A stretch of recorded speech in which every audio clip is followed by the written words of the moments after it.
Greetings and salutations. Welcome to Hylia's Eulogy. My name is Sharp. And I'm Flat.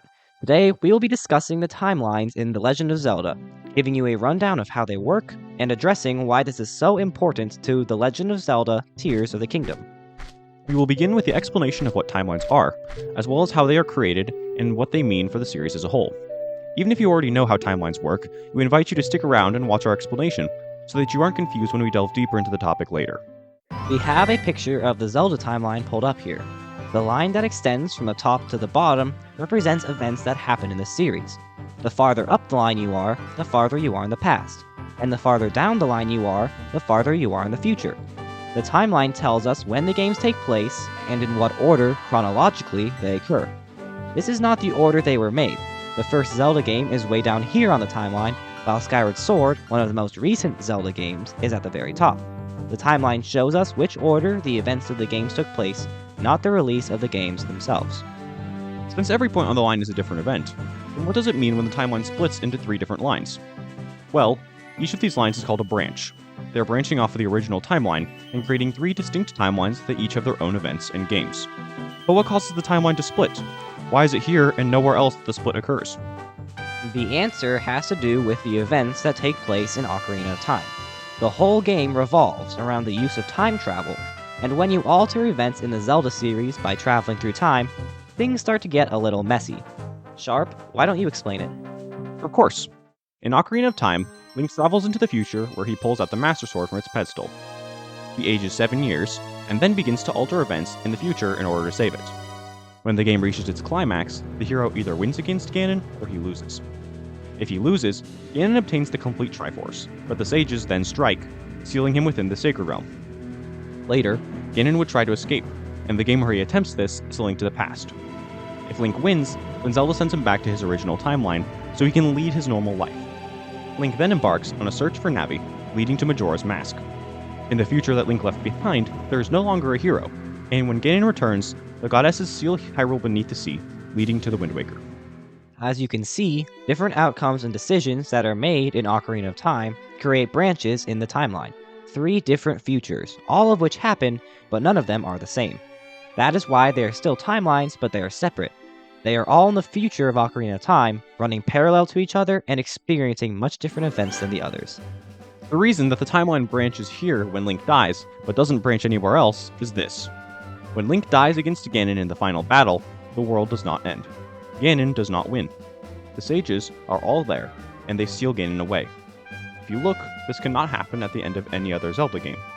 In any other Zelda game, if Link dies at the end, so does the whole world.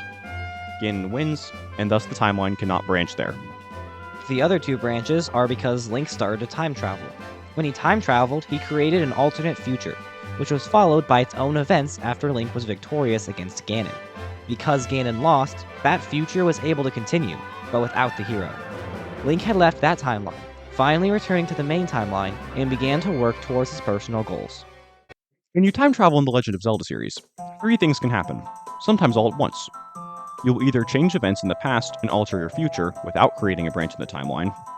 You will change events in the past and create a new future, a new timeline branch, or you will simply join a timeline loop and contribute to the paradox before continuing on your way. We see this 3rd scenario in Ocarina of Time as well, when Link encounters Guru Guru in the Windmill Hut as an adult. Guru Guru teaches Link the Song of Storms, saying that a kid played that song in his hut 7 years ago and that he would never forget it. Then, Link returns to the past and plays the song for Guru Guru, which is how Link learned it in the first place. As you can see, it is extremely confusing, and these loops never end, circling around and around forever. That is basic timeline theory for you. If you didn't understand, or have any questions about how timelines work, feel free to ask us in the comments down below. Now, you may be asking yourself, what does all this have to do with Tears of the Kingdom? How could the entire timeline be changed when the upheaval happens? At the beginning of Tears of the Kingdom, when Link and Zelda investigate the ruins underneath Hyrule Castle to try and discover the source of the gloom, they awaken Ganondorf, who destroys Link's sword and sends Zelda falling into the void below. However, before Zelda hits the bottom, she disappears. Maru's Secret Stone had amplified her latent time powers, and in a moment of panic, she unwittingly traveled well over 10,000 years into the past, the Kingdom of Hyrule's second founding. It was there that she met King Roru, Queen Sonia, and the sages. She then fought in the Imprisoning War, eventually giving her life to heal the Master Sword and return it to Link. This may seem like a time loop at first, but there are some key facts that suggest otherwise. After Sonia's murder, Zelda and Roru discuss the past and the future together while they prepare for the assault on Ganondorf's stronghold. When Zelda implies that Roru will die in the future, Roru says, "But remember, that was a future where you never appeared in this world. And you are here now.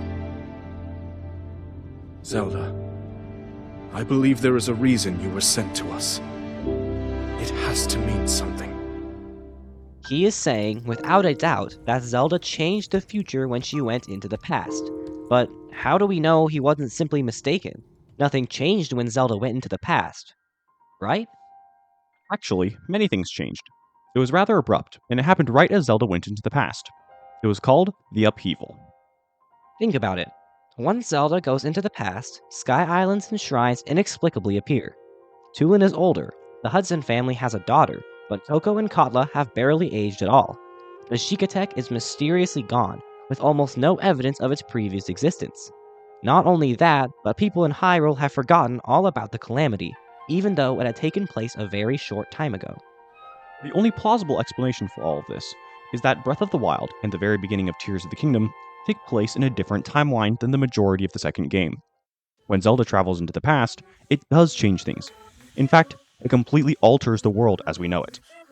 The timelines are still very similar, with the same people and the same geography, since Zelda didn't change any of those things.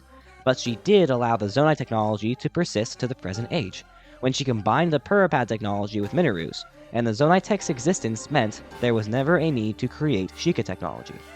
However, because of the imperfect and out-of-control time powers of Zelda, amplified by the chaotic Secret Stone, the branch in the timeline was incredibly abrupt, and the shift was tangible to the people of Hyrule. A noticeable and strange alteration of events, with certain elements left behind, like Impa's mural of the Calamity and Purah's technology. In addition to all of this, nobody in Hyrule seems to remember who Link is, despite everything he did for them in Breath of the Wild. Even though Link traversed all of Hyrule, allegedly even completing all of the shrines, barely anyone has seen his face before, let alone recognize that their hero is in their midst. Other people simply disappeared, such as Cass for some reason, although his children are still in Rito Village. And, of course, we have to mention the geoglyphs. Massive, magical designs sprawling across large, open spaces, seemingly appeared out of nowhere, the pool of mystic, time-attuned water in the center. The strange thing is, when you watch the final memory, you can see the tears dispersing around Hyrule. This means that the geoglyphs were present in the time of the Zonai, along with the Light Dragon herself. How would these things have disappeared and then reappeared, along with the Sky Islands, unless they had simply always been there? The geoglyphs, Light Dragon, and the Sky Islands were always there. Once Zelda split the timeline, the Sky Islands were raised and never hidden, forever hanging, visible, in the sky until Link used them.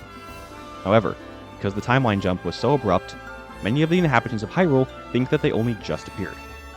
Now, before we wrap up, you may be asking, how do we know that Ganondorf wasn't the one who caused the upheaval? The answer is relatively simple. Although Ganondorf's rise did affect the world negatively in some ways, such as decaying the weapons of Hyrule and creating new monsters, there is also the matter of the Sundelions and the shrines. Many good things came out of the upheaval, most of which were used directly to defeat him. Ganondorf would never have intentionally triggered the upheaval, as it gave Link the means to destroy him.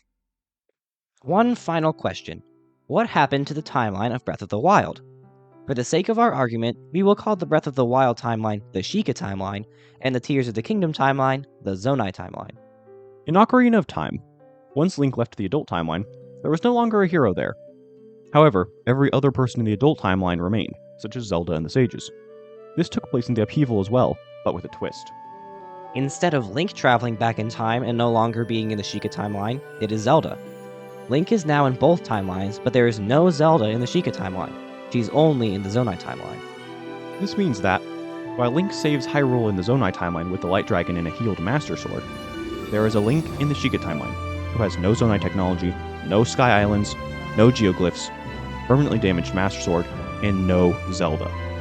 However, he does still have the Green Arm, the Divine Beasts, the Guardians, the Sheikah Slate, and Robbie's ancient weapons.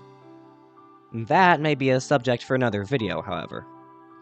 Thank you for joining us as we discuss the Upheaval. Hey everyone, before you go, make sure to like, subscribe, and smash the notification bell to get updates on the latest and greatest. Footage. Get out of our studio. Get out. Go. Out.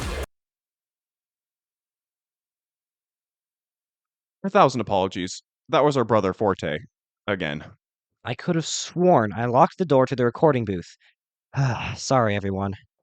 As I was saying, thank you for joining us as we discussed the Upheaval and timeline theory. If you have any questions that you wish us to answer, make sure to leave a comment, and we'll try to answer them if we can. Thank you for watching Hylia's Eulogy. Until we meet again, farewell.